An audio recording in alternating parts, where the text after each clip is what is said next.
22, Provérbios 8. O Senhor me possuía no início de sua obra, antes de suas obras mais antigas. Desde a eternidade fui estabelecido, desde o princípio, antes do começo da terra. Antes de haver abismo, eu nasci, e antes ainda de haver fontes carregadas de águas, antes de os montes fossem firmados, antes de haver outeiros, eu nasci. Ainda ele não tinha feito a terra, nem a amplidão, nem sequer o princípio do pó do mundo. Quando ele preparava os céus, aí estava eu. Quando traçava o horizonte sobre a face do abismo, quando firmava os montes de cima, quando estabelecia as fontes do abismo, quando fixava ao mar o seu limite, para que as águas não traspassassem os seus limites, quando compunha os fundamentos da terra. Então eu estava com ele, e era seu arquiteto. Dia após dia, eu era as suas delícias, folgando perante ele em todo o tempo, regozijando-me no seu mundo habitável, achando as minhas delícias com os filhos dos homens. Agora, pois, filhos, ouve-me, porque felizes serão os que guardarem os meus caminhos. Ouvi o ensino, sede sábios, e não o rejeiteis.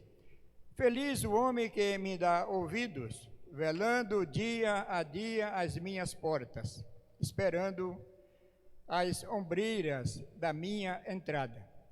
Porque o que me acha a vida e alcança favor do Senhor. Mas o que peca contra mim violenta a própria alma.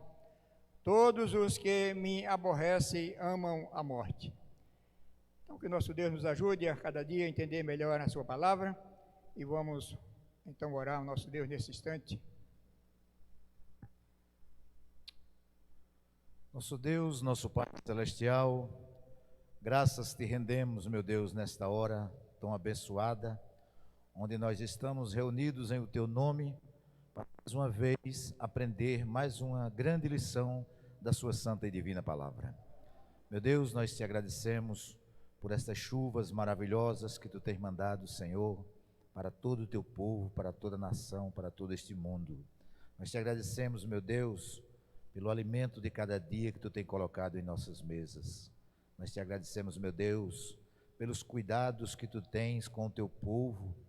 Nós te agradecemos, meu Deus, pela nossa saúde, ó Senhor, que Tu tens restaurado a cada dia. Oh, meu Deus, como Tu és grande, como Tu és maravilhoso, Pai. Nós te agradecemos, Senhor, por este momento, pelo Teu servo, Manuel Martins, que está dirigindo o Teu trabalho, pelo Teu servo, pastor Roberto Lopes, que dentro de poucos instantes, Senhor, estará trazendo a mensagem do Senhor, que com certeza irá servir de edificação para o Teu povo e de conversão de almas para o Teu Filho amado Jesus Cristo. Obrigado, meu Deus, onde estiver todos os Teus servos reunidos em o Teu nome, que neste momento seja um momento de reflexão espiritual para a Tua igreja e de conversão de almas para o Teu Filho amado Jesus Cristo. É o que nós te pedimos e te agradecemos, em nome do nosso Senhor e Salvador Jesus Cristo, que vive e reina agora e para todo sempre. Amém. Podem sentar os irmãos. Nós agradecemos ao nosso Deus por estarmos aqui nessa noite, especialmente para adorar o nosso Deus e continuando a desfrutar de suas bênçãos e misericórdia e sua graça para com todos nós, a sua igreja. Especialmente por essas chuvas boas que nosso Deus tem mandado aqui para a nossa região. Então, que o nosso Deus continue sendo honrado e glorificado. Vamos cantar mais um hino, 320, continuando a nossa programação nessa noite. Ouço a benigna voz de Cristo Redentor, chamar-me para a salvação que vem do seu amor. Vem o meu Senhor. 320.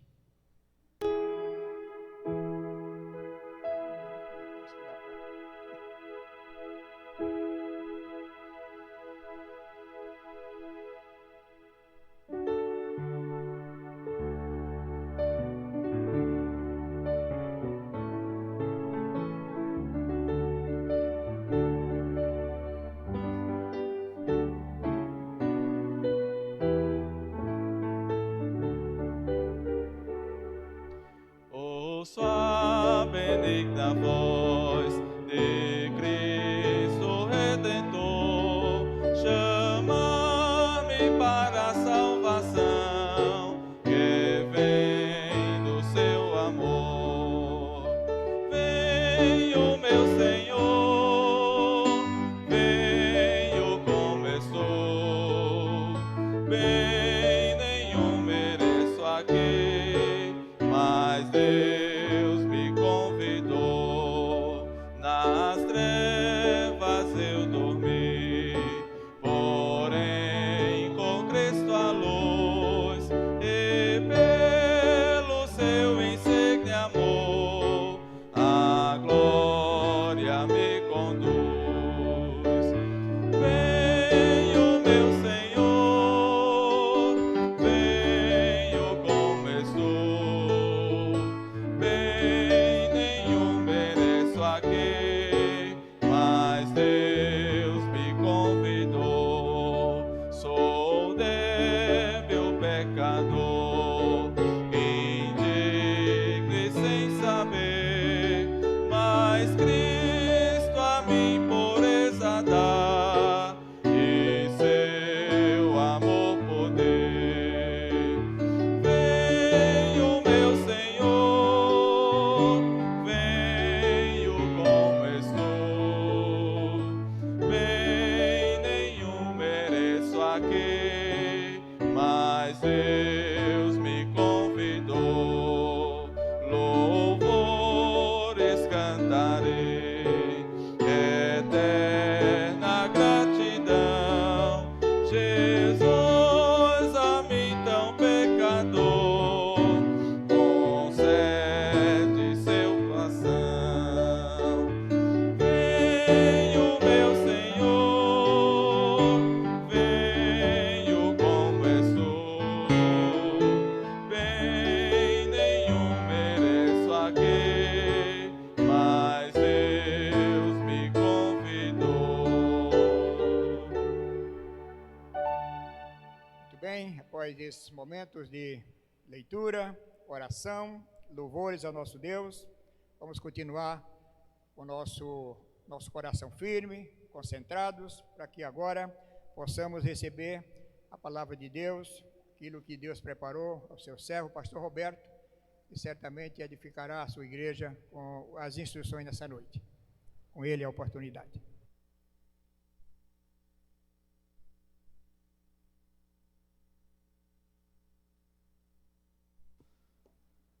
Meus amados irmãos, nós queremos convidar a todos a abrirem suas Bíblias na carta do apóstolo Paulo aos Romanos, no capítulo 7. Nós faremos a leitura dos versículos 1 a 6. Carta de Paulo aos Romanos, capítulo 7. Nós leremos os versículos 1 a 6. Convido os irmãos a se colocarem de pé para que façamos a leitura.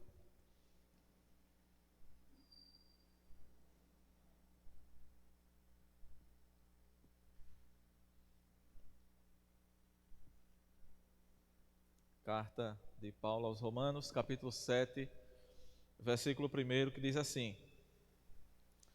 Porventura ignorais, irmãos, pois falo aos que conhecem a lei, que a lei tem domínio sobre o homem toda a sua vida?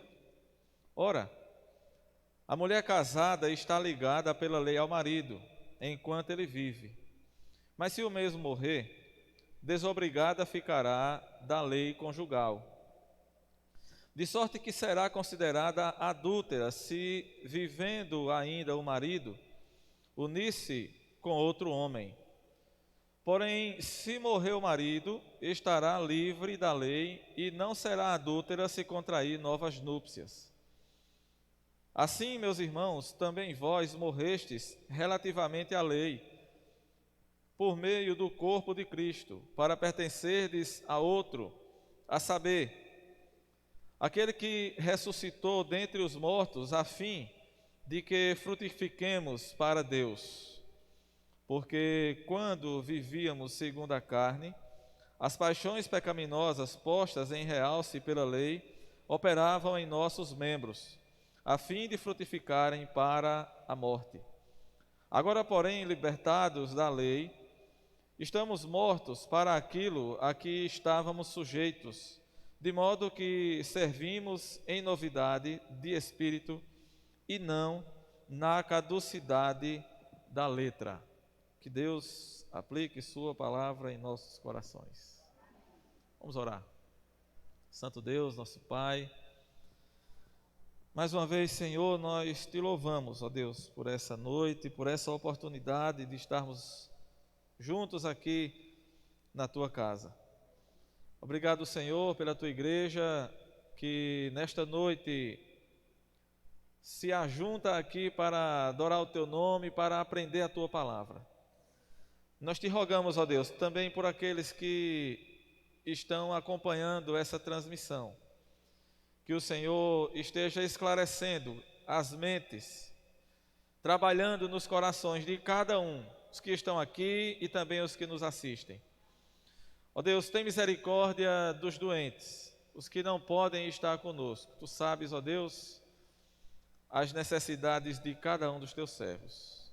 E mais uma vez, Senhor, nós te pedimos, prepara, ó Deus, os nossos corações nesta hora, para que possamos receber a tua palavra, para que possamos entendê-la e colocá-la em nossos corações. Nós te oramos em nome de Jesus. Amém. Podem sentar, irmãos.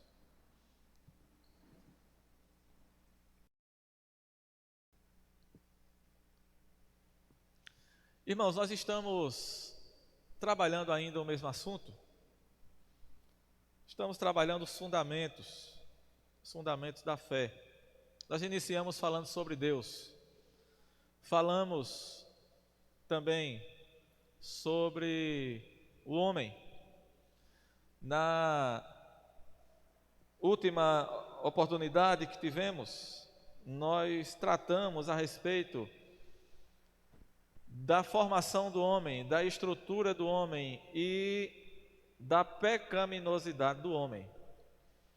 Nós falamos a respeito da queda do homem e da sua incapacidade de responder positivamente e satisfatoriamente a Deus por seus próprios méritos. Nós lembramos alguns dos artigos, dos nossos 28 artigos, e um deles que nos diz que o homem ele se tornou incapaz de cumprir satisfatoriamente a vontade de Deus. E nós vamos continuar hoje, meus irmãos, falando sobre esse assunto. E hoje eu quero falar com os meus irmãos a respeito da relação do cristão com a lei. O cristão e a lei de Deus. Em alguns momentos nós estaremos lembrando algo do que nós falamos na semana passada. Portanto, se os irmãos estavam aqui ou se alguém assistiu a transmissão, a mensagem pela internet, será de grande valia lembrar de alguns fundamentos que nós colocamos na semana que passou. Se você não estava aqui ou não assistiu de nenhuma forma, recomendo que depois você volte, assista e para que possa ajudar na sua compreensão. Mas, meus amados irmãos, qual é o nosso entendimento quando nós falamos na lei de Deus? O que é que nós pensamos na lei de Deus? Geralmente, logo nos vem à mente os 10 mandamentos. A gente pensa na lei, a gente pensa em Êxodo capítulo 20, os 10 mandamentos. Mas será que é isso que a Bíblia fala, quando, especialmente no Novo Testamento, quando refere-se à lei de Deus? Será que estamos sempre pensando, ou será que a Bíblia sempre está falando nos 10 mandamentos? Por exemplo, aqui Já no primeiro versículo, Paulo diz que fala aos que conhecem a lei. A que lei Paulo está se referindo? E ele vai falar na lei durante todo o texto que nós lemos, dos versículos 1 até o versículo 6, e não somente nesses versículos, mas ele continua em todo o capítulo falando a respeito da lei. E nós precisamos, irmãos, clarear o nosso entendimento com relação a esse significado da lei. De que lei Paulo está falando? Para que nós possamos entender a nossa relação com o pecado. Então hoje, veja que nós estamos numa sequência, numa crescente. Nós hoje falaremos sobre a relação do cristão com a lei de Deus, para na próxima semana, se Deus assim permitir, falarmos da relação do cristão com o pecado. Então, nós vamos trabalhar os versículos de 1 a 6 e na próxima semana, se Deus permitir, nós vamos trabalhar a partir do versículo 7. Vamos continuar nesse mesmo capítulo de Romanos. Mas, meus amados, observe o que diz a primeira carta de João, no capítulo 3 e no versículo 4. 1 João 3, versículo 4 diz assim: todo aquele que pratica o pecado também transgride a lei, porque o pecado é a transgressão da lei. Guarde bem essa informação. A gente costuma responder da seguinte maneira a respeito do que é pecado. Quando a gente diz assim, o que é pecado? Aí os irmãos poderiam recitar, eu tenho certeza, todos fazendo um só coro. Pecado é errar o alvo, né? A gente geralmente aprende essa definição, ela não está errada, está correta. Mas nós precisamos expandir um pouco melhor o entendimento para compreender melhor o que é esse errar o alvo. João nos diz que o pecado é a transgressão da lei. Portanto, meus irmãos, conforme o ensinamento de João, pecado é transgredir a lei de Deus. Que lei é essa? Vamos continuar pensando aqui. Observe, meus irmãos, raciocine. Uma vez que a morte entrou no mundo pelo pecado, a Bíblia nos diz, o apóstolo Paulo nessa mesma carta aos Romanos nos diz, que por um só homem entrou o pecado, e pelo pecado entrou a morte.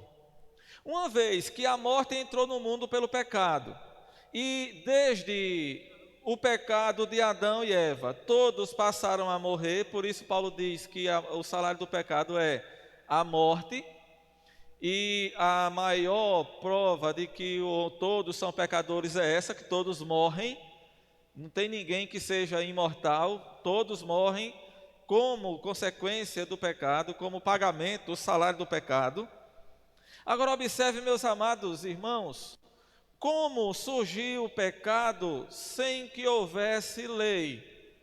Abra sua Bíblia aí em Romanos 4, versículo 15.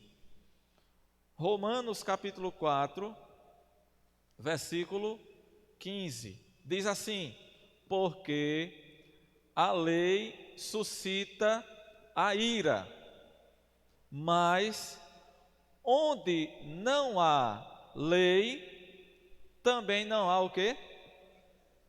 Transgressão. Essa palavra transgressão pode também ser traduzida por pecado.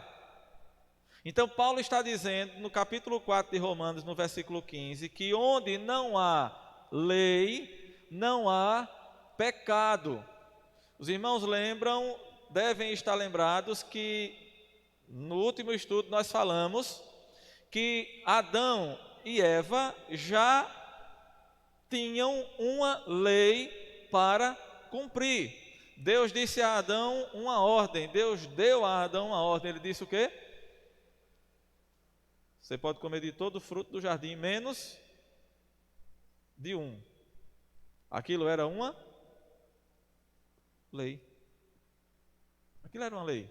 Olha o que Paulo está dizendo. Onde não há lei, não pode haver pecado. Não pode haver transgressão. Se Adão e Eva pecaram, é porque já existia uma lei. Que lei é essa, irmãos? A lei moral de Deus. De que forma Deus revela a sua lei? Paulo diz nessa mesma carta de Romanos que Deus revela a sua lei na criação. É a revelação geral de Deus. A própria criação revela Deus, a sua existência, e não só a sua existência, mas também o seu caráter. É tanto que a revelação geral, que é a criação, ela só tem poder para condenar o homem. Por quê? Porque ela revela a lei moral de Deus. Nós falamos no estudo da teologia, na revelação geral e na revelação especial. A revelação especial de Deus é a Bíblia. A revelação geral, a criação. Então observe, irmãos, que desde a criação, Adão e Eva já possuíam um código moral, um código de ética moral para cumprir. A única maneira em que o pecado poderia estar ou poderia ter entrado no mundo era mediante uma lei. Porque onde não há lei, não há pecado. Se há pecado é porque havia uma lei e essa lei foi quebrada. Então, se você, todas as vezes que lia na Bíblia, no Novo Testamento especialmente, a palavra lei, pensava diretamente nos 10 mandamentos, você precisa expandir um pouco mais a sua compreensão. O apóstolo Paulo aqui, ele está falando dessa lei moral de Deus.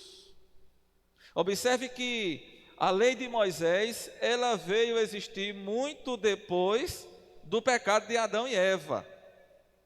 Então, a lei moral de Deus, ela revela a natureza de Deus já na nossa consciência. Os reformadores ensinavam que o ser humano, ele já nasce com o senso da divindade, aquilo que eu falei no último estudo a respeito dos povos pagãos, dos povos que não têm conhecimento da palavra de Deus, e que eles têm a sua religiosidade, a sua espiritualidade.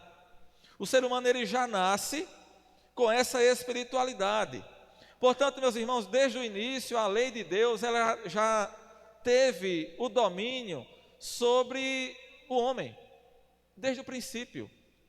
O homem já tinha a lei, já tinha uma lei para cumprir, uma lei para seguir, para obedecer. Desde a queda, as consequências da lei resultaram em nossa morte. Paulo diz que eu outrora vivia sem lei, mas aí veio a lei e pela lei eu conheci o pecado. E o pecado fez o quê? Me matou. Paulo diz: o pecado me matou. Como foi que o pecado me matou? O pecado, ele se manifestou, ele se revelou através da lei. A lei de Deus nos expôs ao julgamento e à condenação da lei, da própria lei de Deus, da santidade de Deus. Desde a queda, meus amados, nós estamos sob o fardo severo da lei, que pesa sobre nós, que nos expôs a toda maldição. A lei não foi eliminada, mas em Cristo nós morremos e Ele tomou sobre si o peso da maldição da lei. A lei não foi eliminada. A lei de Deus, essa lei moral de Deus que vem desde o princípio, ela precisa ser satisfeita, ela precisa ser cumprida. Ela não foi eliminada, mas Cristo cumpriu em nosso lugar, e nós morremos com Cristo, e na sua morte nós podemos, eu diria, satisfazer a lei de Deus, não por nós mesmos, mas através de Cristo. Agora, irmãos, eu quero tocar num ponto aqui importante para a nossa compreensão. Veja só. Desde o Éden, Deus estabeleceu um pacto com o homem. Desde o Éden, Deus estabeleceu um pacto com o ser humano. Você observa aí no slide, nós temos a transcrição do artigo 25 da breve exposição, dos nossos 28 artigos. Ele não está completo aí, eu peguei só a segunda parte do artigo. Esse é o artigo que fala sobre o batismo.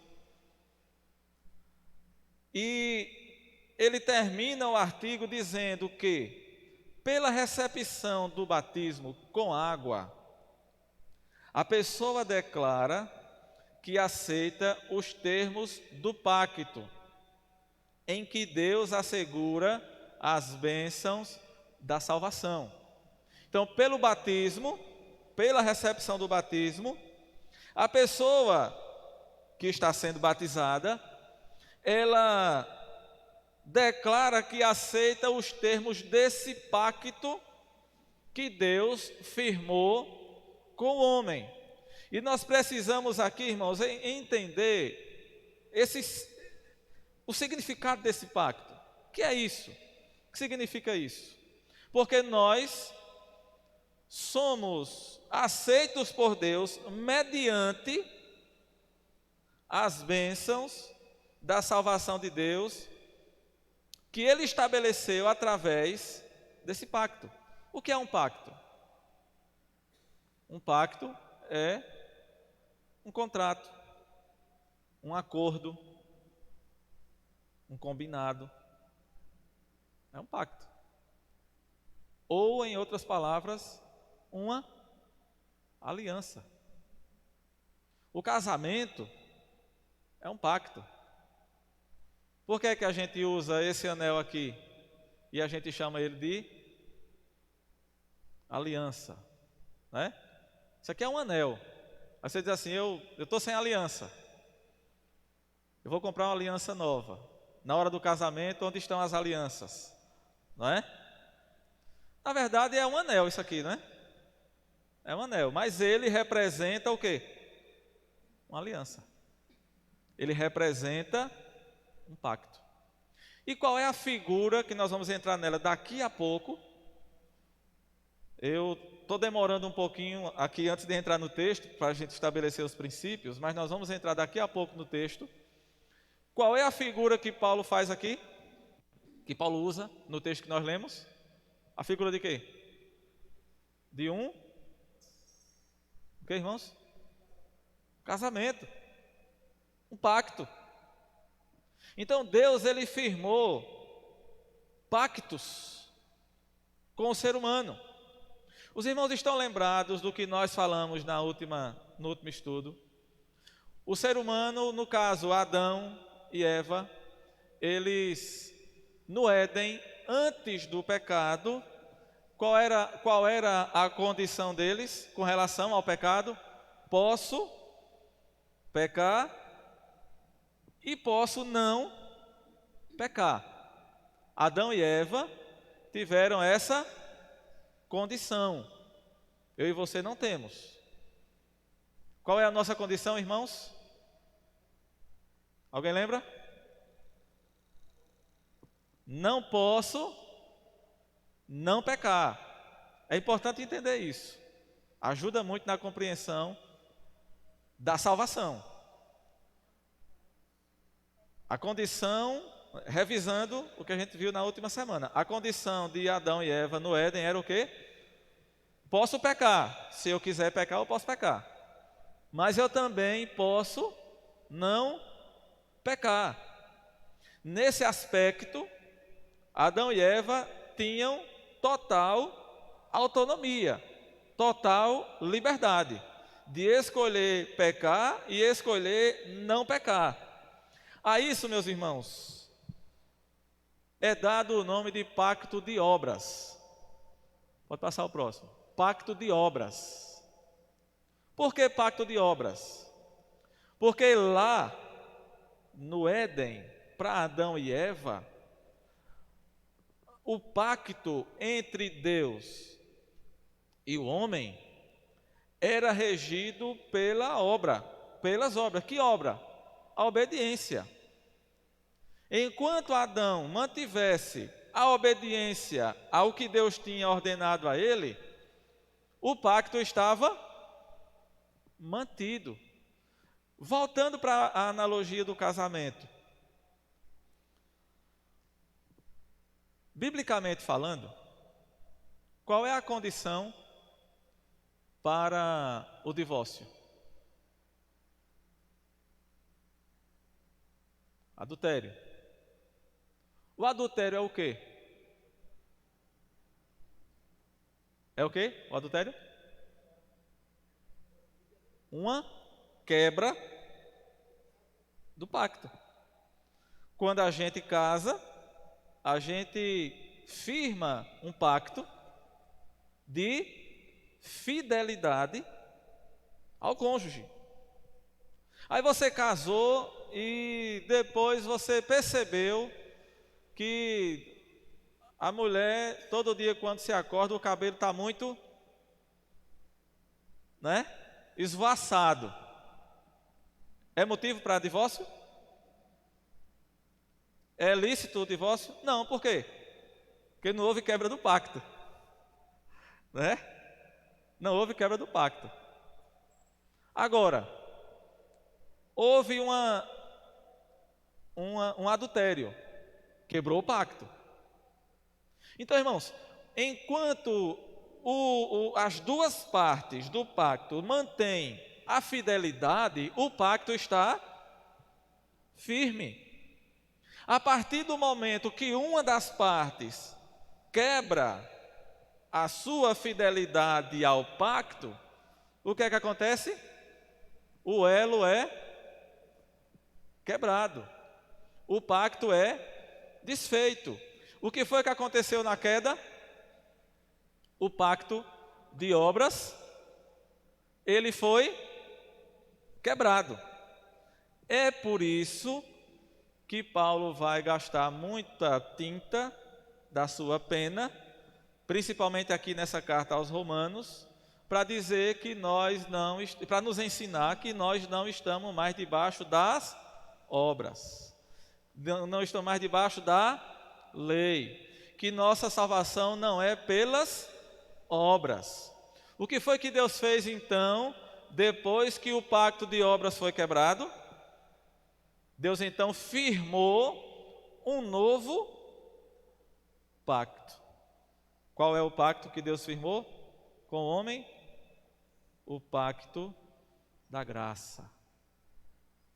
Agora não é mais pelas obras, mas pela graça.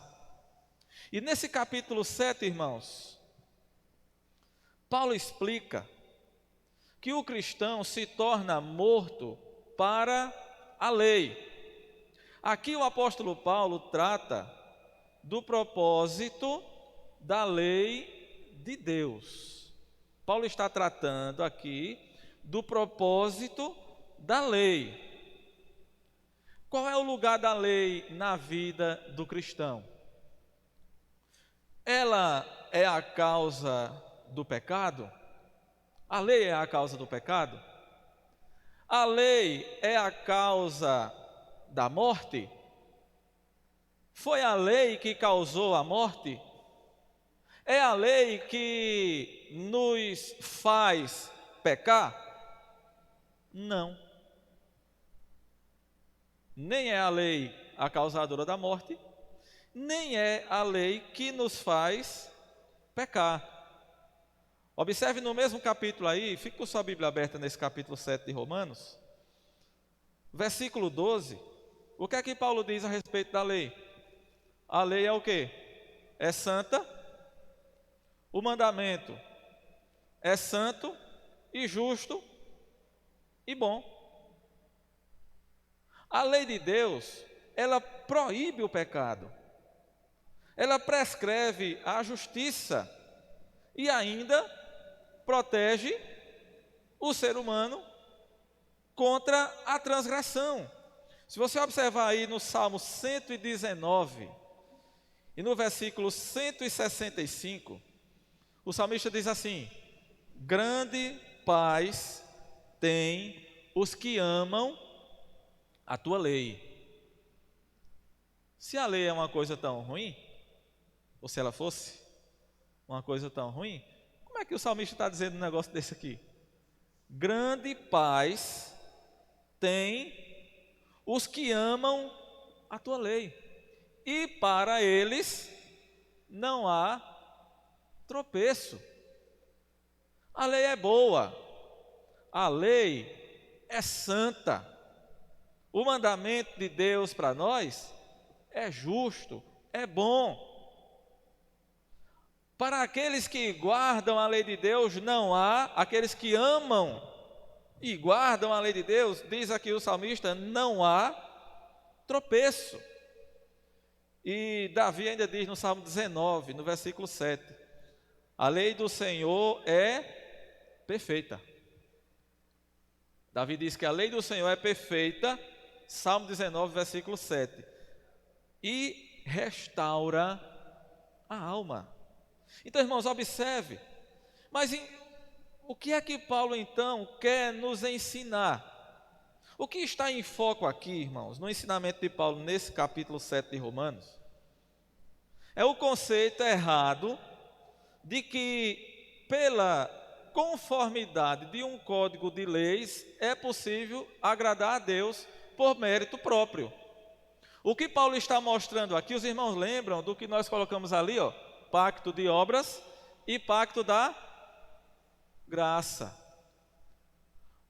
Os judeus da época de Paulo queriam viver no qual dos pactos? No primeiro. Os judeus da época de Paulo queriam viver no pacto das obras. E aí Paulo disse, não, está errado. Esse pacto não resolve mais. E é por isso que Paulo, inclusive Paulo é chamado por alguns, né, o apóstolo da graça. Porque Paulo dos apóstolos é aquele que mais trabalha o ensino da salvação pela graça. Agora, irmãos, o reverendo John Stott, aquele da cruz de Cristo, que os irmãos estão familiarizados com ele, né? O reverendo John Stott, ele menciona 3 grupos que lidam com a lei de formas diferentes. Pode colocar o próximo aí, o próximo slide. 3 grupos que lidam com a lei de formas diferentes. O primeiro são os legalistas, o segundo são os libertinos e o terceiro, como é que os cristãos devem lidar com a lei. O legalista diz o quê a respeito da lei? O legalista diz que é preciso observar os preceitos da lei com o propósito de ser salvo. Esse era o problema dos fariseus, dos escribas, dos judeus da época de Paulo. Eles eram legalistas. Tem que observar a lei para ser salvo por ela. Meus irmãos, uma coisa que nós precisamos entender é que, quando nós falamos na lei, nós precisamos entender que a lei, para salvar, ela não salva. Ela nunca teve esse propósito. A lei nunca teve o propósito de salvar o homem. Se a gente pudesse expandir mais o assunto, a gente iria aprender que a lei, na verdade, a lei ela é uma forma de graça. A lei é graça. Deus deu a lei ao homem por graça. Ela nunca teve o propósito de salvar. Os libertinos são o oposto. O reverendo Stott diz que os libertinos, de forma completamente oposta, olham para a lei como a causadora de todos os seus problemas e querem livrar-se da lei para viver sem freios e sem limites. E dessa forma, a graça de Deus, ela se transforma em quê? Em libertinagem. Aqueles que dizem, olha, nada de lei, não quero saber de nada com mandamento, nada de lei, nada disso, a gente tem que viver do jeito que a gente quer. Isso desemboca em libertinagem. Paulo diz, escrevendo aos Gálatas, que não podemos usar a liberdade da lei por libertinagem. E não podemos usar a liberdade da lei para dar ocasião à carne. Então, como é que o cristão verdadeiro, um cristão de fato, deve lidar com a lei? Como é que nós devemos olhar para a lei de Deus? E aí o reverendo Stott diz que o cristão se regozija tanto em sua libertação da lei, porque o pacto da graça nos livra da condenação da lei, como também o cristão deve se regozijar em sua liberdade para cumpri-la, cumprir os preceitos de Deus, os mandamentos de Deus. Ele diz ainda que os cristãos deleitam-se na lei por ser a revelação da vontade de Deus. Observe aí o versículo 22 do capítulo 7 de Romanos. Veja o que é que diz. No tocante ao homem interior, Paulo diz que tem o quê? Tenho prazer na lei de Deus. Essa deve ser a postura do cristão. Ter prazer na lei de Deus. E aí, irmãos, que lei é essa? Em todos os mandamentos de Deus, na Bíblia, na Escritura, entendendo corretamente, aplicando corretamente a Bíblia, a Escritura. Observe, nós não estamos nos referindo aqui de forma específica aos 10 mandamentos, mas eles estão inclusos na lei de Deus. Eles fazem parte. Quando Moisés trouxe a lei, quando Deus deu a lei através de Moisés ao povo, o pecado já tinha acontecido há muito tempo, como nós vimos no início. E Deus já tinha a sua lei diante do povo. Ali foi colocado no papel, né? Que não foi no papel, não foi nas tábuas de pedra que Moisés trouxe. As primeiras foram escritas com o próprio dedo de Deus, né? Moisés quebrou, depois foram feitas novas tábuas da lei. Mas, irmãos, resumindo, o legalista teme a lei e está debaixo da lei para sua servidão. O libertino despreza a lei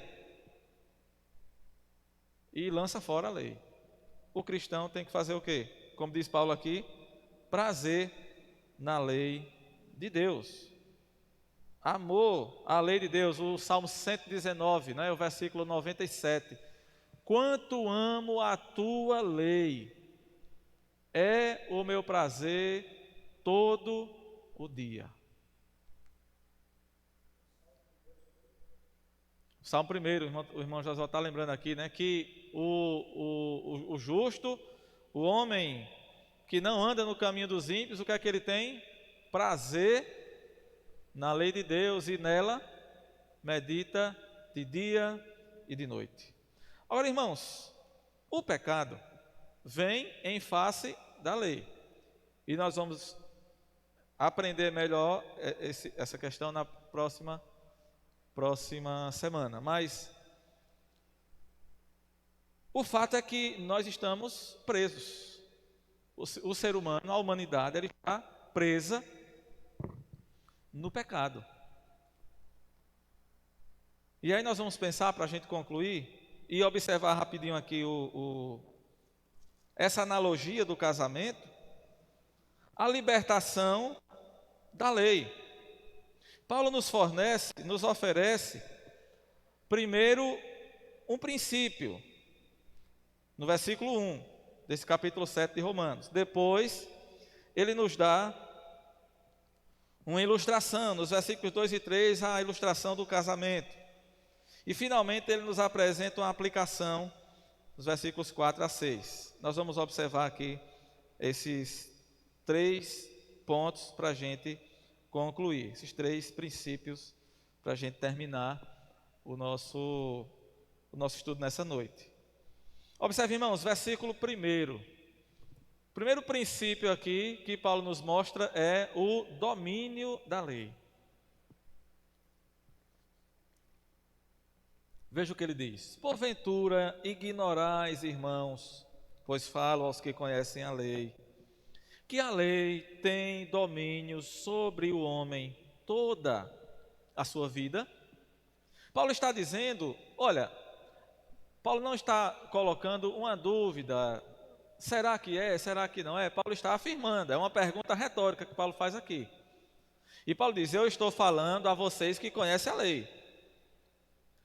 Porventura vocês ignoram que a lei tem domínio sobre o homem durante toda a sua vida? A palavra domínio aqui é a mesma palavra que vem da palavra Senhor no original.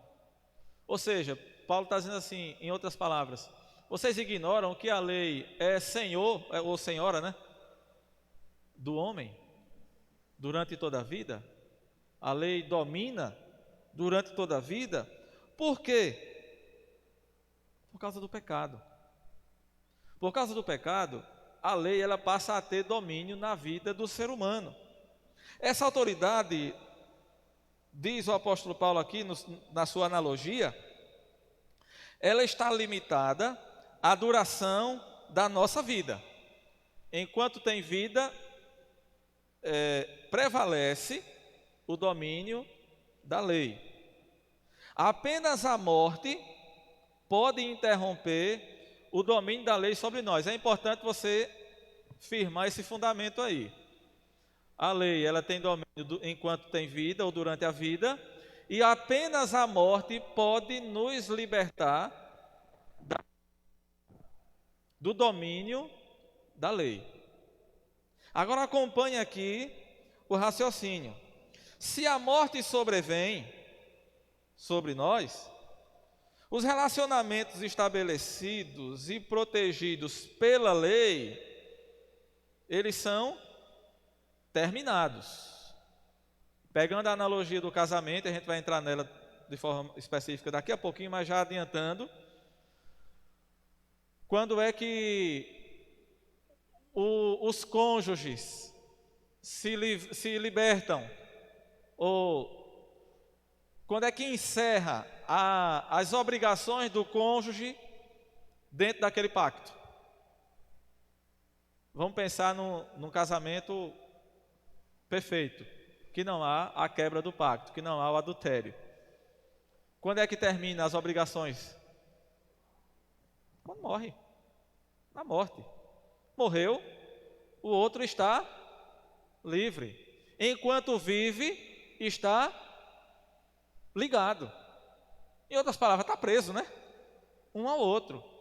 Morreu um dos cônjuges, está desfeito o pacto. Terminou a obrigação.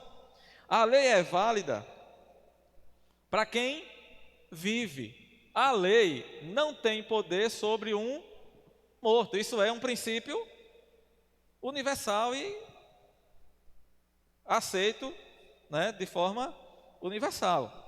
Enquanto vivermos, estaremos sujeitos às demandas e às penalidades da lei. Depois que a gente morre, acabou a lei. Agora, em segundo lugar, irmãos, o apóstolo Paulo ele mostra aqui a analogia do casamento. Vamos observar aqui os versículos 2 e 3. Ora, a mulher casada está ligada pela lei ao marido. Enquanto ele vive, ela está ligada a ele. Aí Paulo continua dizendo, mas se o mesmo morrer, desobrigada ficará da lei conjugal, de sorte que será considerada adúltera se, vivendo ainda o marido, unir-se com outro homem. Porém, se morrer o marido, estará livre da lei e não será adúltera se contrair novas núpcias. Então, Paulo agora usa a analogia do casamento para explicar essa relação do cristão com a lei. Preste atenção aqui, irmãos. Eu vou fazer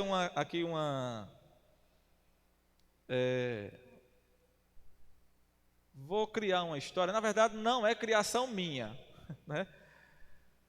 Mas vários comentaristas bíblicos, vários teólogos, vários pastores fazem essa analogia. Imagine um casamento e o marido é perfeito, é um homem perfeito, ele não erra, ele não tem nenhum defeito, nenhum.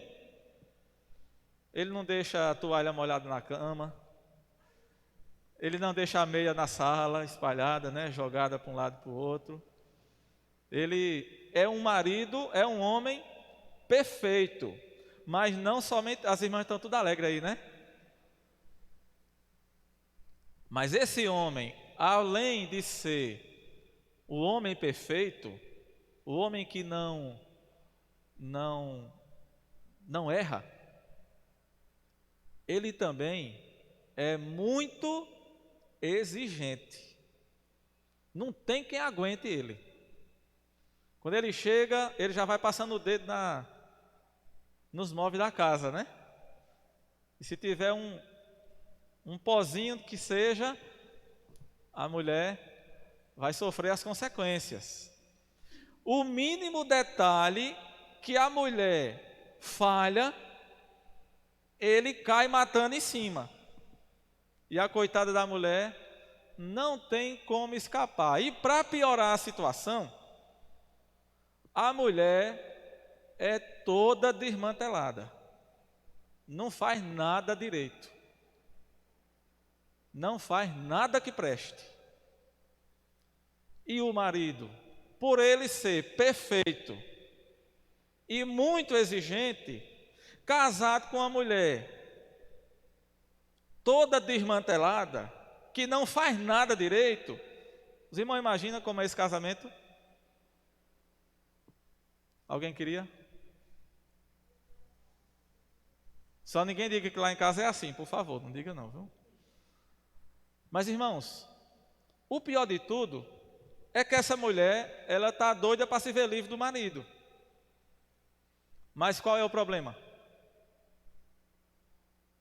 Qual é o problema para ela ser livrada do marido? Como é? O pacto. E para ela se ver livre, precisa acontecer o quê? O marido tem que morrer. Se o marido não morrer, ela vai ter que aguentar. Não é? E o marido também, né? Vai ter que aguentar. Porque numa situação dessa, os dois sofrem. Não é? Irmãos, dá para identificar qual é a analogia de Paulo aqui? Quem é o marido? Quem é o... A lei. O marido é a lei. Perfeito. Não erra. E muito exigente. E não tolera o erro. E quem é a mulher na história? Nós. Eu e você. Eu e você. Nós somos a mulher dessa história. É isso que Paulo está dizendo aqui, viu? Se você nunca tinha visto isso, é isso que Paulo está mostrando aqui. O marido é a lei. A mulher somos nós. Agora, irmãos, o problema ainda cresce aqui. O problema ainda aumenta. Observe, Paulo compara a lei com o marido, os crentes com a esposa. Esse casamento, ele é turbulento, conflituoso. a culpa não é do marido. Por quê? Porque o marido, o marido é o quê? Perfeito. O marido é perfeito, então a culpa não é dele. Esse marido é santo, justo e bom. Tem algum assim aqui ou não? Ainda bem que ninguém levantou a mão, né? Senão eu ia dizer que não acredito em você. Esse marido é santo, justo, bom, é espiritual, não é? É perfeito. E a esposa nunca consegue agradar esse marido. Por quê? É imperfeita, é carnal, é rendida ao pecado. Ela sempre se frustra com as reclamações do marido, as expectativas que o marido tem dela, e ela, por mais que ela queira alcançar aquelas expectativas, o que é que acontece? Ela não consegue.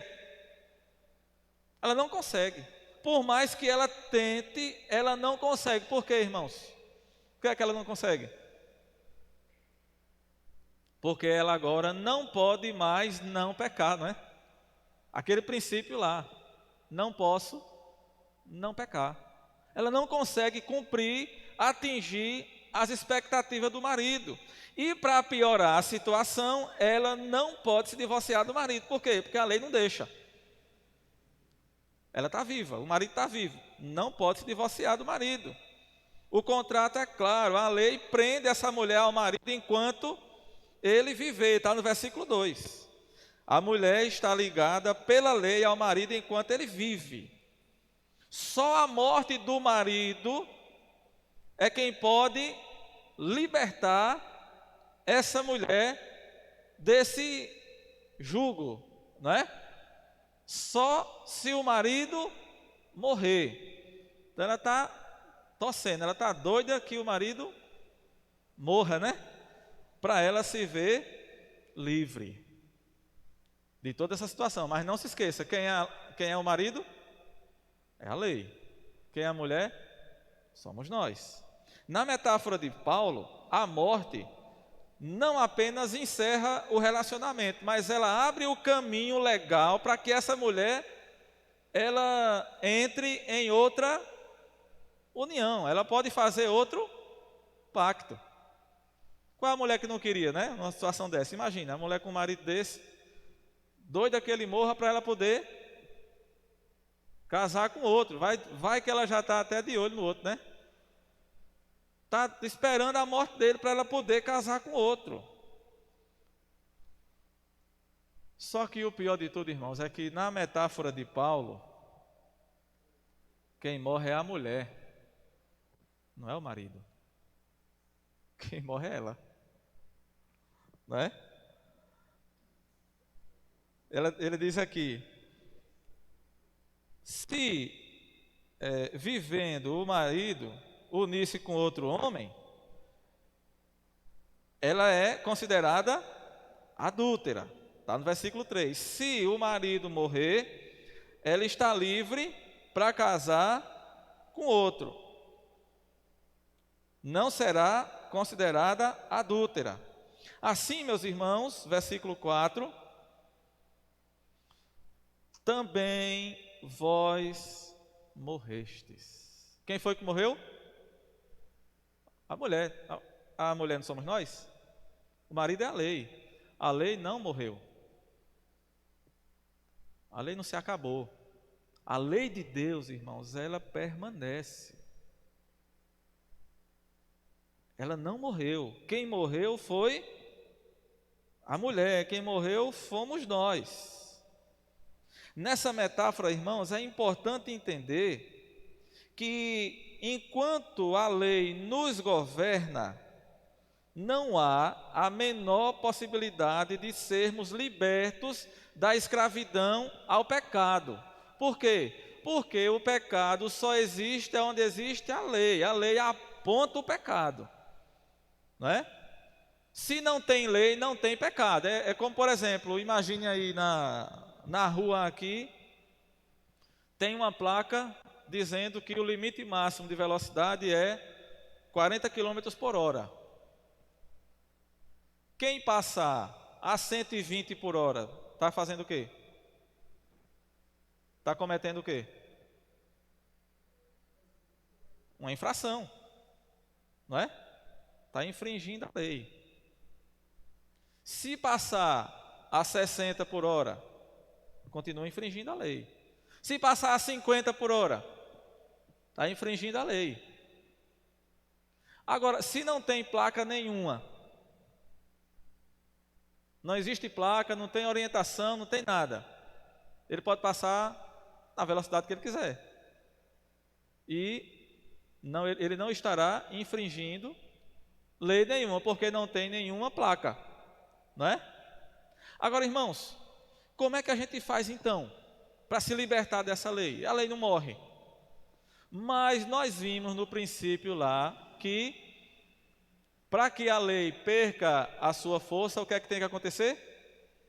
Um dos dois tem que morrer. Quem foi que morreu? Nós. Quando foi que nós morremos? Quando é que a gente morre? Ninguém sabe não? Como é? Quando se converte a Cristo. Aí nós morremos. A partir do momento, veja, irmãos, cada passo que nós estamos dando é importante, a compreensão para você entender essa caminhada. Cada passo que nós damos é um passo nesse processo. Então, quando nós morremos, é quando nós nos convertemos, quando nós aceitamos a Cristo, então nós morremos. Veja aí, capítulo 6 de Romanos, os versículos 1 em diante, capítulo 6, versículo 1 em diante, diz assim: que diremos, pois? Permaneceremos no pecado para que seja a graça mais abundante? De modo nenhum. Como viveremos ainda no pecado, nós, os que para ele morremos? Ou porventura ignorais que todos nós que fomos batizados em Cristo Jesus, fomos batizados na sua morte? Fomos, pois, sepultados com ele na morte pelo batismo, para que, como Cristo foi sepultado dentre os mortos pela glória do Pai, assim também andemos nós em novidade de vida. Porque se fomos unidos com ele na semelhança da sua morte, certamente o seremos também na semelhança da sua ressurreição. Sabendo isto, que foi crucificado com ele o nosso velho homem, para que o corpo do pecado seja destruído e não sirvamos o pecado como escravos, porquanto quem morreu está justificado do pecado. Essa lei do pecado que Paulo fala, que Cristo nos libertou da lei do pecado e da morte, ela deixa de existir, irmãos, quando nós morremos. Quando nós morremos para quê? Para o pecado. E agora nós estamos livres para contrair nova núpcia. Morrendo para o pecado, nós estamos livres para contrair novas núpcias. Mas como assim que a gente está livre para contrair um novo casamento? A gente não morreu? E o morto casa? Então essa metáfora está meio complicada, né? Mas se você continuar lendo Romanos, versículo 8 diz assim, Romanos 6, versículo 8: ora, se já morremos com Cristo, cremos que também com ele viveremos, sabedores de que, havendo Cristo ressuscitado dentre os mortos, já não morre, a morte já não tem domínio sobre ele, pois, quanto a ter morrido de uma vez para sempre, morreu para o pecado, mas quanto a viver, vive para Deus. Assim também vós considerai-vos mortos para o pecado, mas vivos para Deus em Cristo Jesus. Então, quando nós nos convertemos, nós morremos para o pecado, mas nós vivemos para Deus. Por isso que a gente pode casar de novo. E agora o casamento é com quem? Com Cristo. É aqui que nós firmamos o pacto da graça. É exatamente aqui.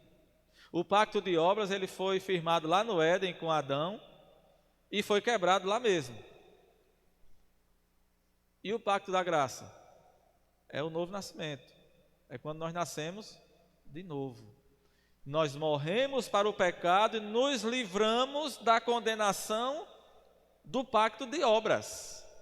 Porque, irmãos, todo aquele que não tem firmado o pacto da graça com Cristo, ele está na condenação do pacto de obras.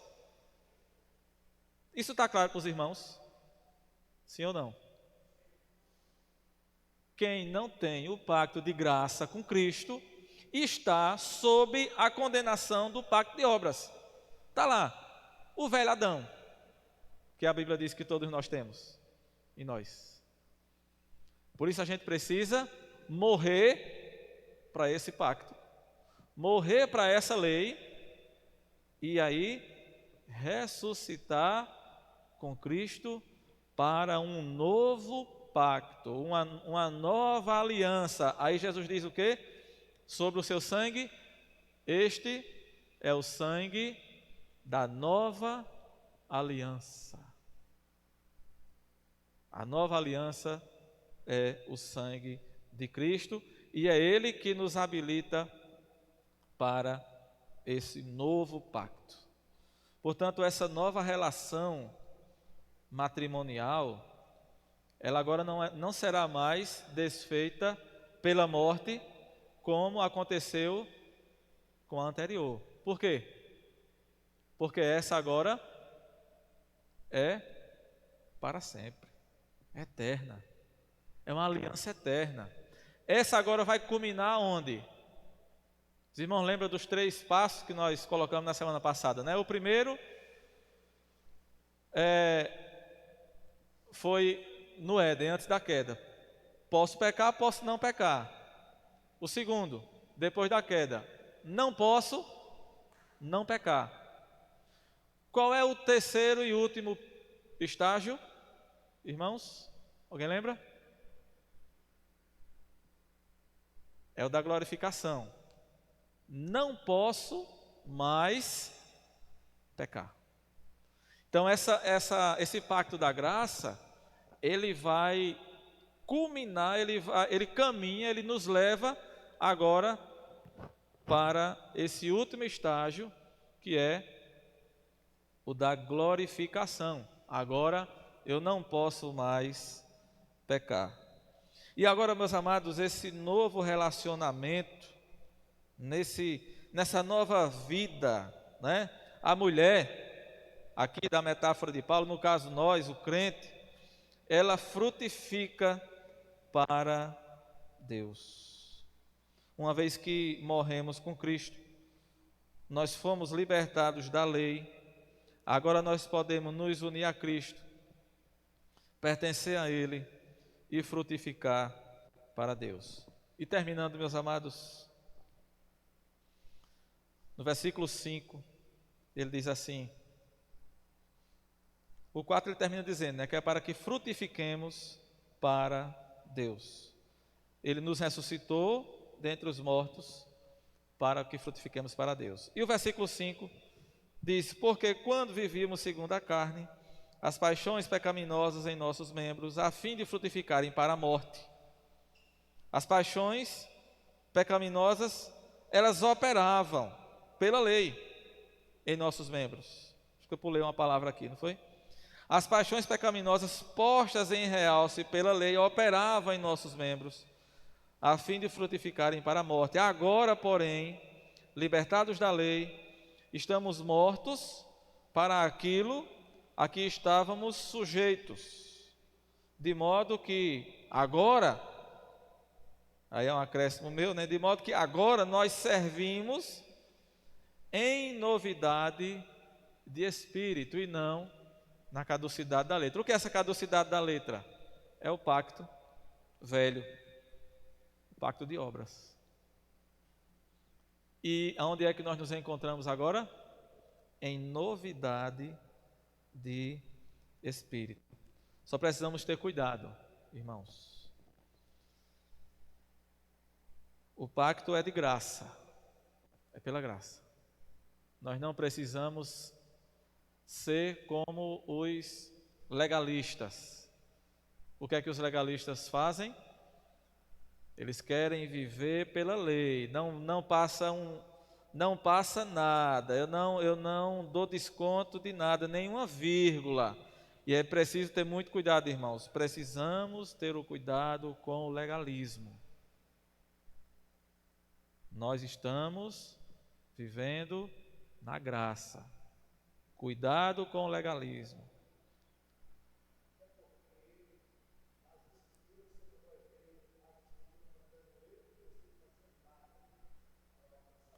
Por isso que é graça, né? O irmão Josué está lembrando aqui que a Escritura não ensina que nós fazemos nada para a salvação, né? Por isso é graça. Cuidado com o legalismo, mas, irmãos, ao mesmo tempo, cuidado com a libertinagem. Então são dois lados de uma mesma moeda. Ah, agora é graça. Não precisa se preocupar com isso não. Tem muita gente nessa ideia por aí. Aí a gente se torna relapso, faz as coisas do próprio jeito, vai do jeito que quer, faz de qualquer jeito. E aí, querendo fugir do erro do legalismo, muitos caem em quê? Na libertinagem. E eu não sei, né? Porque nós somos dessa geração. Mas eu acho que nós estamos vendo a geração mais libertina. Eu não sei se já houve nas gerações passadas tanta libertinagem como o que nós vemos hoje.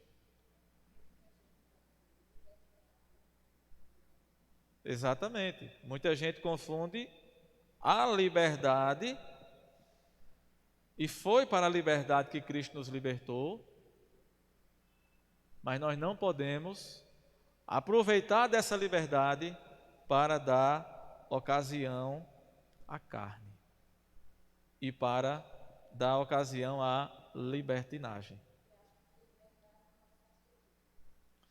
O conceito de liberdade não é que pode fazer tudo.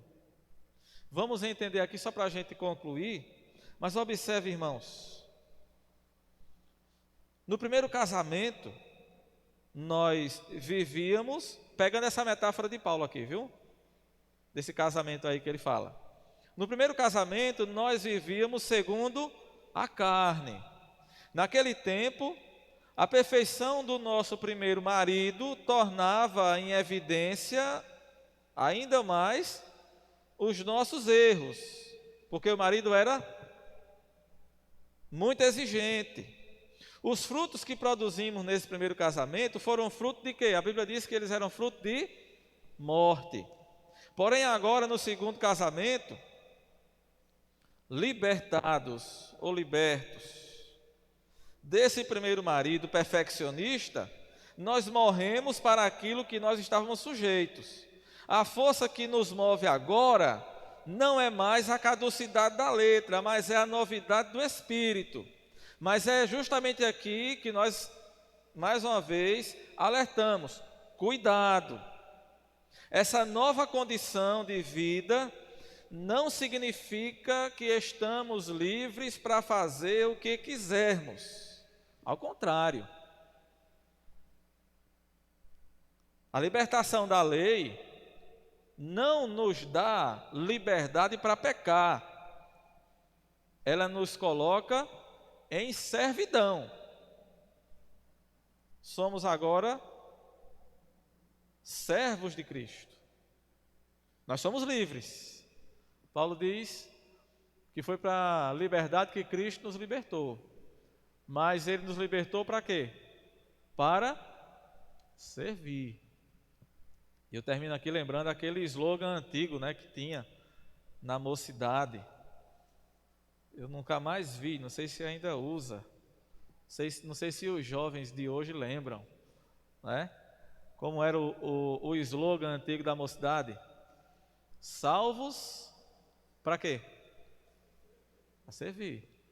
Salvos para servir. Não é para andar em libertinagem, é para servir. Que Deus nos abençoe, meus irmãos. Nós retornaremos na próxima quarta-feira, se Deus permitir, observando o restante do capítulo 7, quando nós vamos pensar agora, tendo entendido o fundamento da lei e o significado dela e qual é a relação da lei com o cristão e do cristão com a lei, nós vamos voltar na próxima quarta-feira para entender a relação do cristão com o pecado, porque é pela lei que nós tomamos conhecimento do pecado. Então, se Deus assim permitir, estaremos aqui para ver a relação do cristão com o pecado na próxima quarta-feira. Que Deus nos abençoe, irmãos.